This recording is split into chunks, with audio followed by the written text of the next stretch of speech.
Good evening, everybody. Welcome back to another video. And in today's video, as you can see by the title, I'm going to be explaining exactly what the Imperial Cloud is and what exactly I plan on doing. This video is not going to have a bunch of shots of me outside like these previous ones have, so I'm just going to sit here and talk for a little bit, but I have my notes written down exactly what I want to talk about. And I'm gonna keep this video pretty short, so just let me cook for a second. Just let me cook, alright? Alright, cool. So, the Imperial Cloud. I want to build a multimedia fine art business, and by that I just mean a business that makes all types of art. And right now I've been primarily focusing on photos, short films, and garments. That's what I've been telling people at least, but the truth is, it really could be anything later down the line. It could be a painting, it could be album covers, truthfully, wherever I feel led creatively. And that segues directly into why I named it the Imperial Cloud. It's a name I came up with when I was 18.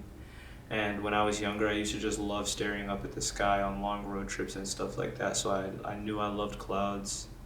And I kind of knew I wanted to name it the something cloud. And then I was going through Imperial, what do I want to name it? And then I realized Imperial works because I wanted to build an empire.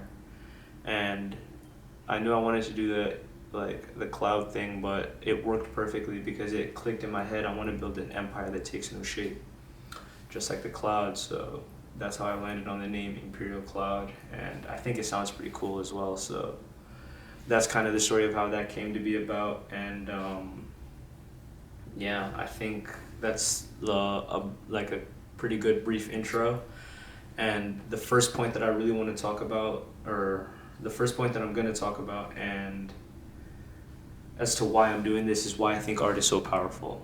Now, in my opinion, when art is most powerful is when it invokes or conveys a certain emotion. It makes people feel something, right? And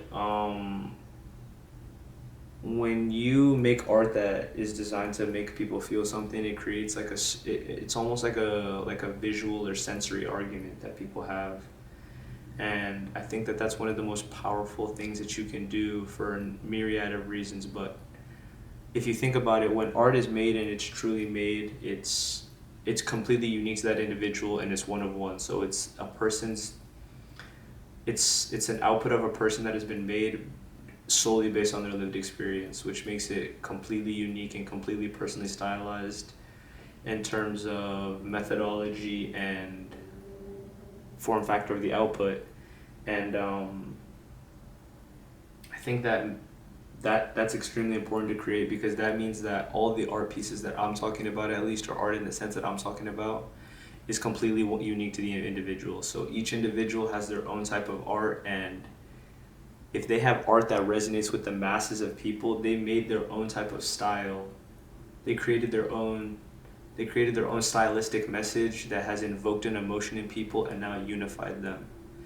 And that segues into the next point, not really talks about, but what I think that in terms of actually creating power, or not even creating power, but the only form of real power, in my opinion, is unifying people over a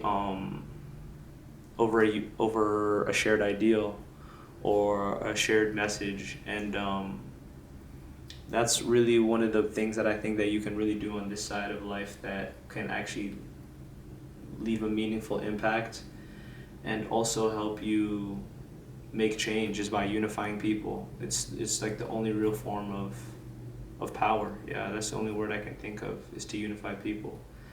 And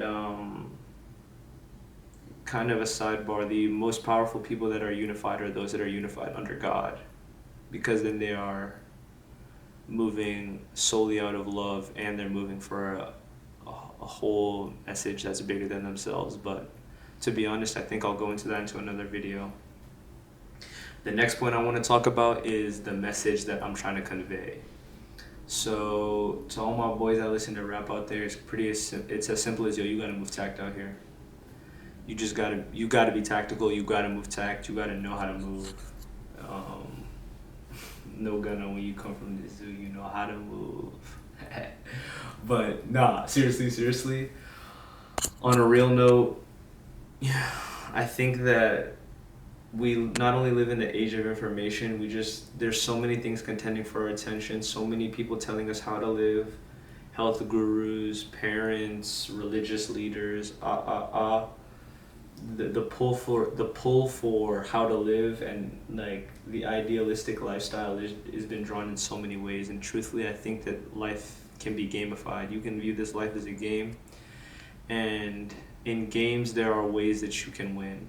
And by that, I hope that doesn't seem too broad or too not very specific, but because what I'm really trying to say is that how I feel is that you need to approach this life utilitarian, minimalistically, and outcome oriented. And I truly believe that if you want something in this life and you do not attack it with a basic plan, you won't get it, or it'll pass you by and it'll be too late. And so I really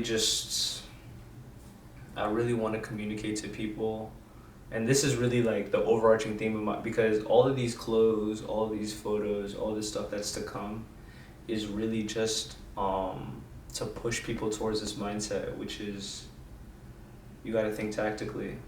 And by thinking tactically, you got to look at the board, look at what's in front of you, look at what you have at your disposal, try and be kind of cunning, think of a plan that works for a desirable outcome, and just attack it voraciously. You got to be subtle, you got to be swift, and you have to be sly. And that's really how you should approach this game of life. The next thing I want to talk about is why I've chosen clothes. And I think that this is a pretty important message, because whether you like it or not, to a certain extent, when you go outside, people are judging you based on your clothes. And in that, clothes can convey like a certain sense of class. They can convey interest. They can convey certain mantras, and clothes can convey so much about you. People can learn so much about you just based on what you're wearing. And I think in that when you put on a garment, it can make you a walking embodiment of something. And I don't know, this might only be me, but I always thought of like clothes as like almost like a little layer of protection, or like a little like layer of armor.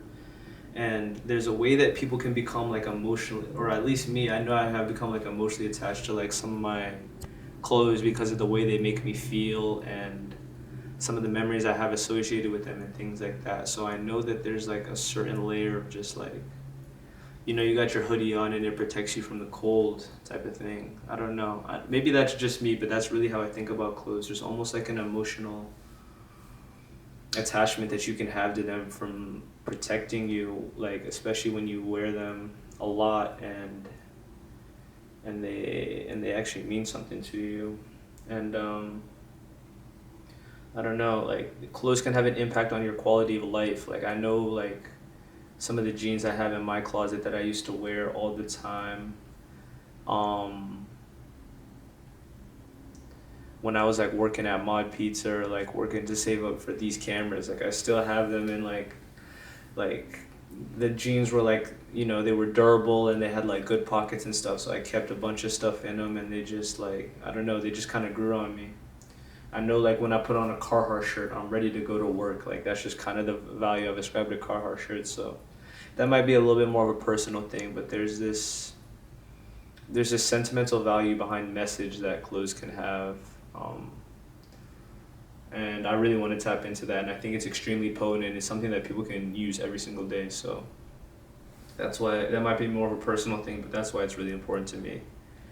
Next thing I want to talk about are my 3 biggest inspirations, which are Cole Bennett, Kanye West, and Virgil Abloh. Now, I think I'm going to start from the top. Cole Bennett has influenced me heavily. Just through the fact that he was able to build, and he's like, what do you even call Lyrical Lemonade anymore? Like, they don't just make music videos, and like, I'm trying to build a creative umbrella the same way he did, just based off of my taste and using the internet. So like, it's almost like he set out the blueprint for like exactly what I'm trying to do. And like, I watched the first Noticed music video in like 2016 with Lil Mosey, and I was just overwhelmed by the creativity and the song itself too. But I really just became like infatuated with it after that. And seeing what he's grown into, like, it's just so motivating. Like, Lyrical Lemonade started out with music videos. They basically offer label services now. Largest independent festival in the world. They have their own beverage. They have merchandise. I could bring out all my Lyrical Lemonade stuff right now, but I'm just not gonna do that because that's the point of not the point of this video. But Virgil Abloh. Now, Virgil, I think I'll say he really inspired me simply because of not necessarily his use of text, but almost like his garments used to look like almost like some of the t-shirts I remember. Like some of my earliest time seeing Virgil, like his shirts used to look so plain, but they used to be so powerful. And further than that, I think it's his use of text and his use of not his use of anything, but the way that he redefined streetwear in high fashion, and the way that he broke down barriers is, I don't know, it's I think I would say it's instrumental in shaping my view of art. And I constantly reference Virgil in like a bunch of the stuff that I do, like this shirt and just like this shirt, like it's that's in Helvetica Bold because of Virgil. Like I don't know, it's there's so many things to explain, but I think I'm gonna just try and encapsulate it by saying, number one, his use of text. Number two, his like the way he could minimally still cohesively blend a bunch of elements together and make an extremely powerful finished product. And I would say his reappropriation of culture. He shifted the culture by himself, so I think that's what I would say. And then next, last but not least, we have Kanye Amari West, the GOAT. Now, like I feel like I could just go on and on about each one of these people, but I think for Kanye,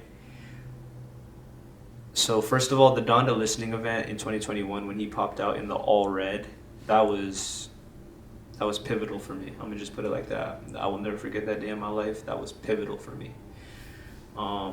That really talks about that really wraps it up when I talk about illustrating a frame of mind. Like he popped out in the Yeezy 1030s, the all red Yeezy, the Yeezy Balenciaga collab. He didn't even show his face, and he was just, I remember it. Like, who's here when I need a shoulder to lean on? I hope you're here when I need them demons to be on. Bro, the arena was dead silent. He popped out in his own clothes, and it was just like, he gave glory to God. Like, I can't. And then he did that, and then he made the foam runners, and then he also made like late registration, or like My Beautiful Dark Twisted Fantasies. Like, he has done millions over decades and transcended mediums. I don't want to just get into, I really don't want to get into it because I know I'm going to just go on and on and on, but like Kanye West and the way that he actually breaks down barriers and thinks, and then also still gives the glory back to God, like, he'll be one of my goats forever. I don't care what he says. I mean, I do care what he says. He has said some crazy things, but yo, he's never told a lie, and yo, there's just nothing. Yeah, I love Kanye. Last but not least, I'm going to talk about what I hope to achieve with this brand. Now, firstly, the first and foremost goal that I have with this brand is to convey the frame of mind in which I was talking about previously, and I hope to convey this frame of mind like accurately and flesh it out in such a way in which I attract people with high quality taste and help them understand my or not help them understand my method of thinking, but help them understand this tactical method of thinking, and hopefully it helps them in their everyday lives. So I want to attract high quality people with my frame of mind, and I want to help them help themselves. And that's my number one goal. That's like, among other things, that's my number one goal with this brand is to attract people who have good taste and help them help themselves in some way, shape, or form with the frame of mind that I illustrate through this company. I want to build a strong and global community, which this is going to be the first time I unveil this, but everyone who is now a fan of me, or not a fan of me, but everyone who is now a supporter of me and joins this movement, welcome to the Imperial Battalion. Yeah, that's what we're going to call this little unit I compile. Welcome to the battalion. So I want to build a strong and global battalion, all unified behind the message, and I want to build something bigger than me. I want to build something, hopefully, that will leave an impact after I'm dead, and you know, build something bigger than me and something that other people can carry on and something that people can always remember and stuff.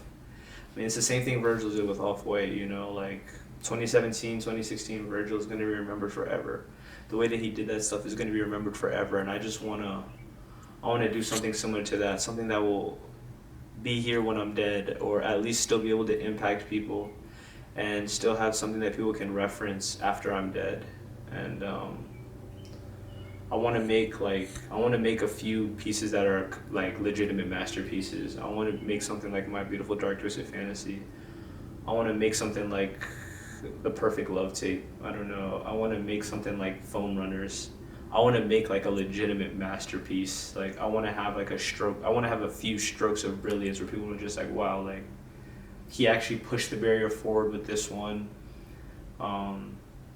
It doesn't even have to be like something that we've never seen before, but really, like I said, pushing the barrier forward. Just something that like just a stroke of brilliance. I want to make like masterpieces. I'm thinking about Picasso's Woman in the Mirror. I'm thinking about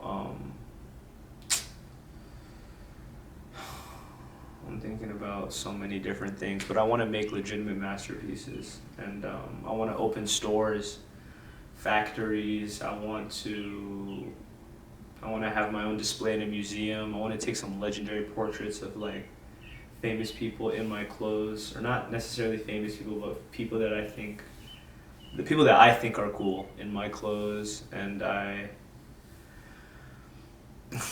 like I said, man, I want to build an empire. So yeah, I think that kind of wraps it up for today. If you did watch to the end, thank you very much. I hope you enjoyed, and I'm trying to build an empire. So we're gonna take it day by day, and we're gonna keep going. Yeah, man. I'm going to Nigeria tomorrow, so I don't think we're gonna change the change of pace. Like nothing's stopping, right? Nothing's stopping. But I'm gonna there's gonna be a change of pace. I think I'm gonna just go into like these like little travel vlogs. I'm gonna show you all around Nigeria, and I'm gonna just go from there, man. But yeah, if you did watch to the end, thank you for watching, and I'm gonna catch y'all in the next one. Peace.